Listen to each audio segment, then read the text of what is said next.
তোমাকে আমি বলেছিলাম অরুণেশ, তোমার সব শত্রুতা আমার সঙ্গে, তা সত্ত্বেও তুমি আমার। দাঁড়াও দাঁড়াও, তোমাকে দেখে কেমন যেন লাগছে আমার ইন্দু। তুমি বসো, আমি তোমার জল দিচ্ছি। তুমি সত্যি আমার জন্য কিছু করতে চাও? এটা আবার কেমন কথা? আমি তো তোমার বাড়িতে গিয়ে তোমাকে বলে এসেছিলাম যে আমি সব সময় তোমার পাশে থাকবো, আর আমার কথার কখনো খেলাপ হয় না। বলো বলো, তুমি কি চাও? সাত্তকীকে ফিরিয়ে দাও।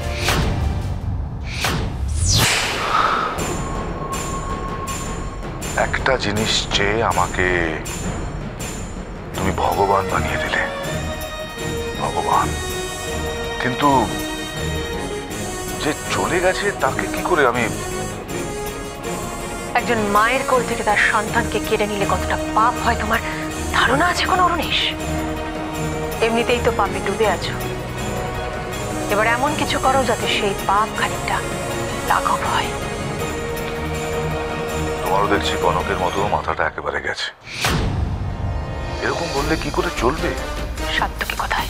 তুমি কি প্রশ্ন করছো একবার বলো তো, ভালো করে, ঠান্ডা মাথায়।